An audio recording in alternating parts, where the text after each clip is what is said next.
Assalamualaikum warahmatullahi wabarakatuh. Alhamdulillah wassalatu wassalamu ala Rasulillah wa ala alihi wa sahbihi wa mawalah wa la hawla wa la quwwata illa billahi wa ba'd. Lanjutkan kajian kita masih membahas qasasul Quran, kisah-kisah di dalam Al-Quran. Dan pagi hari ini kita akan membahas surah Al-Hasyr pada ayat ke-16 dan juga 17. Allah Subhanahu wa taala berfirman, "Kamathali syaitani idh qala lil insani kfur falamma kafara qala inni bari'um minka inni akhafullah rabbal alamin fakana akibatuhum annahuma fin nari khalidaini fiha wa dhalika jazaa'ul zalimin." Seperti bujukan syaitan ketika dia berkata kepada manusia, kafirlah kamu. Maka tatkala manusia telah kafir, maka syaitan pun berkata, sungguh aku berlepas diri dari kamu, karena sesungguhnya aku takut kepada Allah Rabb semesta alam. Maka adalah kesudahan keduanya bahwa sungguh keduanya akan dimasukkan ke dalam neraka. Mereka kekal di dalamnya, yang demikian itu balasan bagi orang-orang yang zalim. Surah Al-Hasyr ini dalam ayat ke-16 dan 17 menceritakan sebuah kisah. Dan kisah ini disebutkan oleh Al-Imam Ibnu Katsir di dalam Tafsirul Azim Ibnu Katsir, walaupun bukan sebagai asbab nuzul dari ayat ini, tapi Ibnu Katsir rahimahullah ta'ala menyebutkan kisah ini sebagai keterangan atau contoh bagaimana Allah subhanahu wa ta'ala menjelaskan kepada kita tentang khutuwati syaitan. Bagaimana syaitan itu kalau sudah menggoda, maka syaitan akan menggoda selangkah demi selangkah. Dan itulah janji syaitan di hadapan Allah Subhanahu wa taala, di mana dia mengatakan, "Tsumma la'atiyannahum min baini aydihim wa min khalfihim wa an aymanihim wa an syama'ilihim wa la tajidu aktsarahum syakirin." Karena engkau sudah menyesatkan diriku ya Rabb, aku akan datang kepada Adam dan seluruh turunannya, dari arah depan mereka, dari arah belakang mereka, dari samping kanan dan kiri mereka, sampai engkau tidak akan mendapati mereka termasuk hamba-hambamu yang bersyukur. Begitulah syaitan. Dia akan berusaha untuk menggoda dari 4 arah angin kepada kita. Makanya jauh-jauh Allah subhanahu wa ta'ala sudah mengatakan, wala tattabi' khutuwati syaitan innahu lakum aduwwum mubin. Janganlah kalian mengikuti langkah-langkah setan, karena setan itu musuh kalian yang nyata. Kisah ini dalam sejarah Bani Israel disebut dengan kisah Barsisah Al-Abid. Jadi dahulu di zaman Bani Israel ada seseorang, ada yang mengatakan 40 tahun tidak pernah keluar dari tempat ibadah. Ada yang mengatakan 60 tahun, bahkan ada yang mengatakan 70 tahun. Dia tidak pernah keluar dari tempat ibadah. Dialah yang bernama Barsisah, atau dikenal dengan Barsisah Al-Abid, Barsisah sang ahli ibadah. Bagaimana kisah Barsisah ini? Ma'asyiral muslimin yang dimuliakan Allah Subhanahu wa taala, Dahulu di zaman Bani Israel ada seorang abid ahli ibadah yang terkenal. Dia habiskan waktu-waktunya hanya untuk qiyamul lail. Dia habiskan waktu-waktunya hanya untuk siyamun nahar. Jadi kalau malam dia habiskan untuk salat dan kalau siang dia habiskan untuk berpuasa. Tidak pernah bergaul dengan manusia. Seluruh kehidupannya hanya untuk akhiratnya. Dan itu bertahun-tahun lamanya. Sebagaimana yang saya sudah katakan, ada yang mengatakan 40 tahun, ada yang mengatakan 60 tahun, bahkan ada yang mengatakan 70 tahun tidak pernah keluar dari saumaahnya, dari tempat ibadahnya. Sampai-sampai iblis kebingungan untuk menggoda Barsisah ini. Sampai akhirnya kemudian dia kumpulkan seluruh tentaranya. Maka dipanggillah dari anak buah iblis itu yang disebut dengan Maradatul Jin.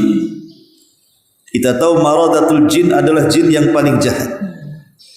Makanya di bulan Ramadan jin-jin yang seperti ini diikat dan diborgol. Ada dari kalangan Maradatul Jin, jin yang paling jahat yang disebut dengan Syaitanul Abyad, setan putih. Itulah yang diutus oleh iblis untuk menggoda Barsisah. Sampai satu hari di tengah-tengah Bani Israel ada 4 bersaudara, 3 laki-laki dan 1 wanita. Yang 3 laki-laki ini hendak melakukan safar. Ada yang mengatakan mereka adalah Abnaul Malik, anak-anak daripada raja, ingin melakukan jihad. Tetapi mereka kebingungan karena di tengah-tengah mereka ada seorang wanita. Jadi mereka berfikir kemana dititipkan wanita ini. Akhirnya dari seluruh orang-orang yang bisa dipegang amanahnya di tengah-tengah Bani Israel, maka 3 bersaudara ini tertuju kepada Barsisah. Bagaimana kalau kita titipkan saudari kita kepada Barsisah? Bukankah Barsisah adalah ahli ibadah? Dia tidak pernah berhajat kepada manusia. Bahkan dia juga tidak tertarik dengan wanita. Bahkan dia habiskan waktu-waktunya hanya untuk beribadah kepada Allah Subhanahu wa ta'ala. Berangkatlah 3 bersaudara ini untuk menitipkan saudarinya kepada Barsisah sang abid. Pada awalnya Barsisah menolaknya, karena dia tidak mau terfitnah dengan wanita. Dia mau mengkhususkan hidupnya hanya untuk beribadah kepada Allah Subhanahu wa ta'ala. Tapi karena 3 bersaudara ini mendesaknya dan mengamanahkan wanita ini kepada Barsisah, yakin bahwa Barsisah tidak mungkin gegabah ketika diserahkan amanah. Lambat laun akhirnya kemudian Barsisah pun mau menerima wanita tersebut dengan syarat 3 orang bersaudara ini membuatkan rumah terpisah dengan tempat ibadahnya, dan dengan syarat wanita itu tidak boleh keluar dari rumahnya sampai saudara-saudaranya pulang dari safar. Akhirnya setelah disepakati, dibangunkan rumah dekat dari saumaah tempat ibadahnya Barsisah ini. Kemudian 3 saudara ini pergi safar. Kemudian hari-hari dilewati oleh Barsisah hanya sekedar menyediakan makan, kemudian meletakkan di pintu rumah itu tanpa mengetuk, dan wanita itu sudah tahu bahwa jam sekian dia makan dan makanan sudah ada di depan rumahnya. Begitu setiap hari, tidak ada masalah dengan Barsisah. Tapi setan ini cerdas. Ketika dia menggoda Bani Adam, tentu ada jangka panjang. Setan tidak mungkin langsung mengambil tangan kita kemudian disuruh untuk berzina, disuruh untuk berjudi, disuruh untuk maksiat kepada Allah Azza wa Jalla. Tapi dia akan membuat langkah-langkah yang sangat panjang supaya kita terjerumus kepada perbuatan kemaksiatan kepada Allah Subhanahu wa taala. Dan tentu yang namanya iblis tahu diri. kemana dia harus mengutus anak buahnya. Kalau seandainya anak buahnya sedikit imannya, lemah imannya, tentu juga yang diutus adalah iblis, anak buah yang kecil. Tapi kalau seandainya yang digoda itu imannya kokoh, imannya kuat, ya tentu juga yang diutus tidak sembarang setan. Dia akan mengutus setan-setan kuat yang sudah terbiasa dengan bagaimana cara menggoda manusia. Makanya kemudian diutus dari maradatus syaitan ini. Lah maradatus syaitan ini berusaha memberikan was-was kepada Barsisa dan mengatakan, ya Barsisa, kalau engkau memang hidup sendirian di tempat ibadah tanpa ada orang yang bercakap-cakap denganmu, ngobrol dengan kamu, itu sudah biasa. Tapi wanita ini tidak terbiasa. Wanita itu tidak terbiasa sendirian tanpa bercakap-cakap apabila terkurung dalam rumahnya. Sebaiknya kau bicara dengan dia. Minimalnya kau tanya kabarnya. Bukan hanya sekedar meletakkan kemudian piring makanan di depan pintunya kemudian kau pergi. Akhirnya kemudian Barsisa pun pada awalnya menolak. Tapi kemudian syaitan terus memberikan was-was. Akhirnya kemudian perkara-perkara ini mulai terjadi kepada Barsisa. Mulailah bukan hanya meletakkan makanan, tapi dia pun sudah berani mengucapkan salam. Ketika dia mengucapkan salam, secara otomatis wanita yang di dalam itu menjawab salam. Itulah pertama kali Barsisa mendengar suara wanita. Yang sebelumnya dia tidak pernah mendengar suara wanita, karena dia hidup di dalam tempat ibadahnya saja. Dan itu menjadi kebiasaan dia, tidak terjadi apa-apa, karena hanya mengucapkan salam, kemudian meletakkan makanan, kemudian pergi. Tapi seiringnya hari dan bulan, kemudian maradatus syaitan ini datang lagi memberikan was-was kepada Barsisa. Ya Barsisa, tidak kau bertanya kondisinya? Boleh jadi dia berhajat sesuatu, boleh jadi dia menginginkan sesuatu, tetapi dia tidak tahu harus bicara kepada siapa. Akhirnya kemudian Barsisa pun mulai terkena was-was syaitan. Bukan hanya mengucapkan salam, meletakkan makanan, sampai kemudian bertanya, apakah engkau punya hajat? Apakah engkau punya keinginan? Dan begitu seterusnya. Sampai di sini tidak ada masalah. Dan hati Barsisa masih terikat dengan iman. Tapi kemudian seiring waktu berjalan, maradatus syaitan ini datang lagi kepada Barsisa. Kemudian memberikan was-was kepadanya. Alangkah baiknya bukan hanya kau letakkan makanan, kau ucapkan salam, kau tanya kabarnya, sebaiknya kau temani dia ngobrol. Boleh jadi dia bosan hidup sendirian tanpa ada keluarganya. Mulailah kemudian Barsisa pun terkena was-was selanjutnya. Maka disinilah kemudian terjalin ikatan komunikasi antara Barsisa dengan wanita itu.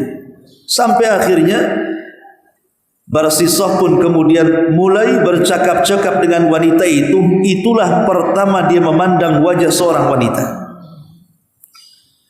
Dari pandangan inilah mulai ada ketertarikan dengan wanita itu. Lambat laun kemudian syaitan pun memberikan was-was terus agar Barsisa semakin intens berkomunikasi dengan wanita itu, ngobrol dan begitu seterusnya.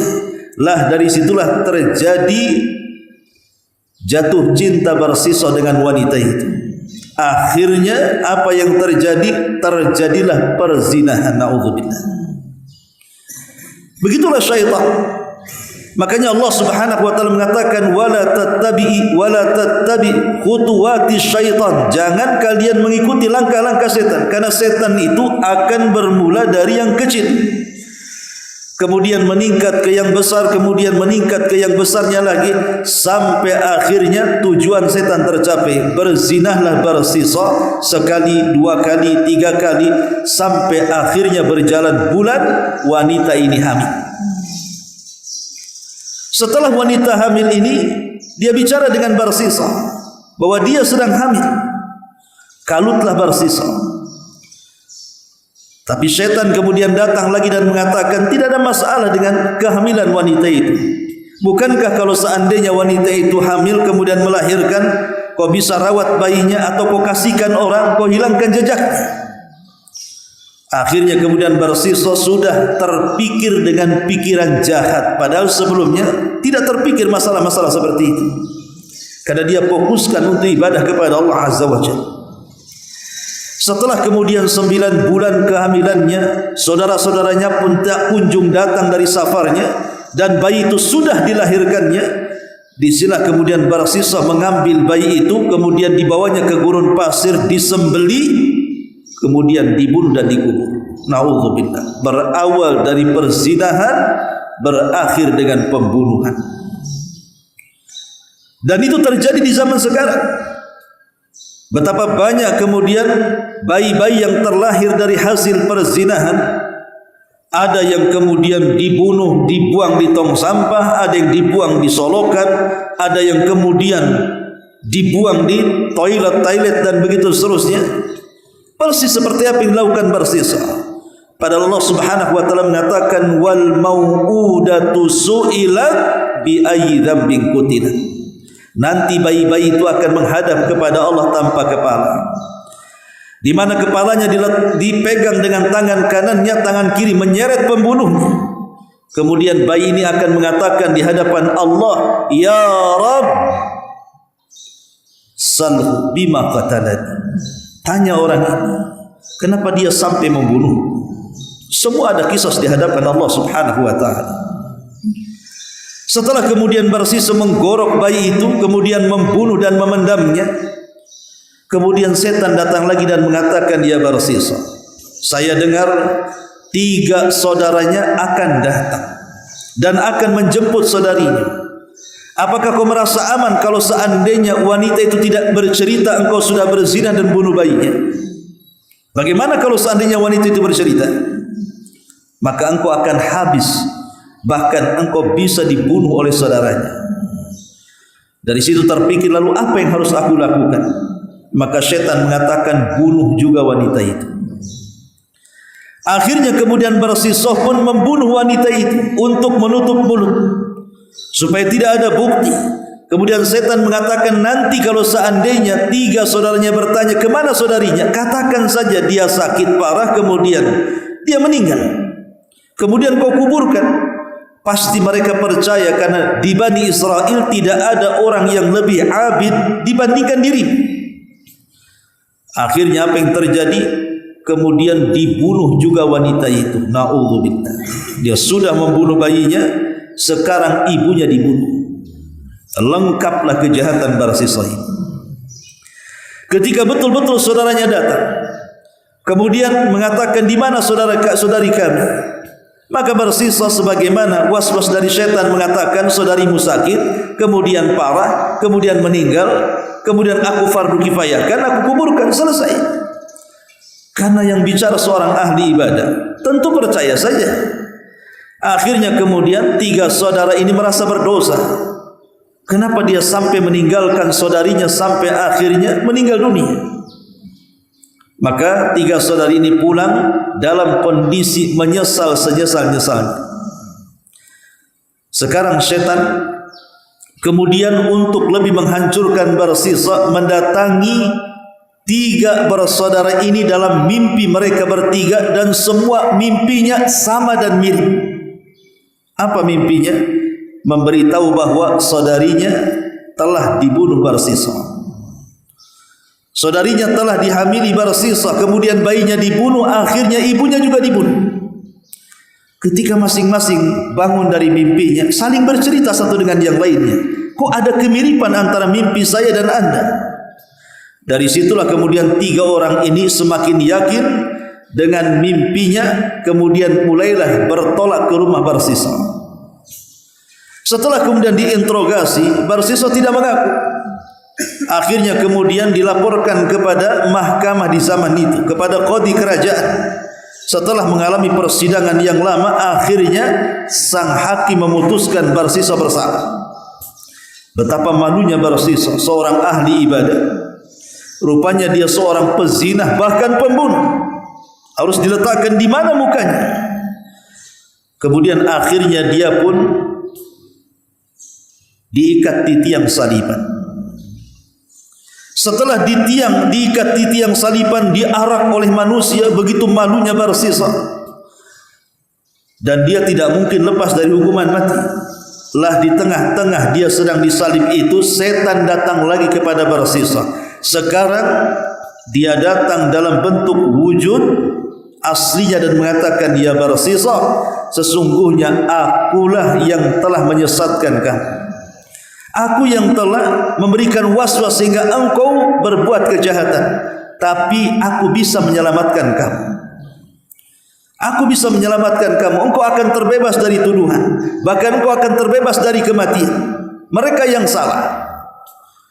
Akhirnya kata Barsisa, karena dia sudah kalut, tidak bisa berpikir sehat, dia mengatakan, macam mana caranya?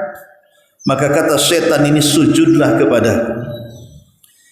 Kata Barsisa, macam mana kau akan sujud? Aku sedang disalib, aku sedang diikat di tiang. Maka setan mengatakan, cukup engkau menundukkan mukamu, kepalamu, tanda sujudmu kepadaku, pasti ku tolong kamu. Akhirnya kemudian Barsisa pun menganggukkan kepalanya seolah-olah dia sedang sujud kepada setan. Setelah betul-betul Barsisa sujud kepadanya, setan pun meninggalkan dia karena dia takut kepada Allah akan perbuatannya. Dan dia mengatakan, inni bari'um minki, aku berlepas diri dari kamu, aku takut kepada Allah. Setannya pun takut kepada Allah. Ketika kemudian setan ini sudah pergi, datanglah tukang jagal, kemudian memenggal Barsisa di tiang gantungan. Di situlah Allah Subhanahu wa taala katakan, kamatsali syaitan idz qala lil insani kfur. Ketika setan berkata kepada manusia, maksudnya Barsisa, ukfur, kufur kamu. Akhirnya si Barsisa pun kufur sampai sujud kepada setan. Falamma kafara, ketika dia sudah kufur karena sujud kepada setan, qala, maka si setan mengatakan, inni bari'um minka, aku berlepas diri dari kamu wahai Barsisa. Inni akhafullah, karena aku takut kepada Allah Subhanahu wa taala, Rabbul alamin, dialah Rabb semesta alam. Ini satu kisah. Dalam versi yang lain kisahnya adalah Barsisa ini, dia seorang ahli ibadah, dikenal dengan ibadahnya di tengah-tengah Bani Israel. Iblis tidak sanggup menggodanya. Bahkan iblis berusaha berupaya untuk menyesatkan Barsisa, tidak bisa. Akhirnya kemudian iblis menyuruh maradatus syaitan, setan putih ini, untuk berpura-pura menjadi ahli ibadah juga. Jadi utusan setan yang berpura-pura menjadi ahli ibadah ini bertamu ke rumah Barsisa. Kemudian dia minta izin untuk sama-sama beribadah di tempat ibadahnya Barsisa. Lihat bagaimana setan sampai dia rela berpura-pura beribadah dengan Barsisa untuk menumbangkan akidahnya Barsisa. Subhanallah, setan ini yang menjelma menjadi orang yang ahli ibadah, rupanya setelah berhari-hari, berbulan-bulan, bertahun-tahun, lebih ahli ibadah dibandingkan Barsisa. Lebih kuat ibadahnya dibandingkan Barsisa, baik solat malamnya, baik puasanya, baik zikirnya, dan begitu seterusnya. Sehingga Barsisa ini bertanya kepada orang ini yang merupakan jelmaan setan, bagaimana engkau bisa mempertahankan ibadahmu? Katanya, aku saja yang sudah terbiasa dengan ibadah tidak sekuat kamu. Apakah engkau punya rahasia? Maka setan yang menjelma ahli ibadah mengatakan, ya, aku punya rahasia karena aku mengamalkan wirid ini dan zikir itu. Maka Barsisa mengatakan, bagaimana kalau kau ajarkan wiridmu dan zikirmu kepadaku agar aku bisa beribadah sepertimu? Maka setan ini yang menjelma sebagai ahli ibadah mengatakan, baik, saya akan aku ajarkan wirid dan zikir ini kepadamu. Dan wirid dan zikir yang aku ajarkan kepadamu ini bukan wirid biasa. Karena kalau seandainya kau baca engkau saat kesulitan, maka kesulitanmu akan diangkat. Dan kalau engkau baca kepada orang yang sakit, dipastikan orang sakit itu sembuh. Tetapi yang namanya syaitan itu persis seperti kata-kata Nabi SAW kepada Abu Hurairah radhiyallahu an, sadaqaka wa huwa kadzdzab. Dia memang dalam masalah ini benar wahai Abu Hurairah, tapi hakikatnya setan itu pendusta. Akhirnya kemudian sang ahli ibadah ini mengajarkan wirid dan zikir kepada si Barsisa ini. Setelah mengajarkan, akhirnya dia pun pamit dan meninggalkan Barsisa dan tidak pernah datang kepada tempat ibadah itu. Maka Barsisa mulai mengamalkan zikir itu dan mulai mendapatkan manfaatnya. Dia semakin semangat ibadahnya, dan setiap ada kesulitan dia membaca zikir dan wirid itu, kesulitannya hilang. Itulah istidraj. Kemudian akhirnya sampai satu hari ada di tengah-tengah Bani Israel ini orang-orang yang sakit, dan setiap Barsisa membacakan wirid dan doa ini kepada orang sakit, sembuh seketika. Mau bayi, mau orang remaja, mau orang dewasa, mau laki-laki, mau perempuan, setiap ada orang yang sakit didatangkan kepada Barsisa, dibacakan wirid dan zikir ini, mereka sembuh. Maka tersebarlah tentang kehebatan Barsisa ini, karena bisa menyembuhkan orang sakit. Sampai pada waktunya ada seorang putri dari anak raja, dia sakit dan berusaha untuk disembuhkan ke tabib ini dan itu. Para tabib sudah angkat tangan, tidak sanggup menyembuhkannya. Sang raja mendengar bahwa ada seorang ahli ibadah mampu menyembuhkan penyakit. Dia tertarik dengan sang ahli ibadah ini. Dipanggillah kepada kerajaan untuk datang. Maka setelah kemudian Barsisa datang kepada kerajaan dan mengatakan, mana putrimu yang sakit? Kemudian ditunjukkan, mulai Barsisa berkomat-kamit, berwirid dan berzikir. Subhanallah, Allah uji di sini. Rupanya tidak mempan wirid dan zikir itu. Tidak bisa, tidak sembuh. Berkali-kali dia tidak sembuh juga.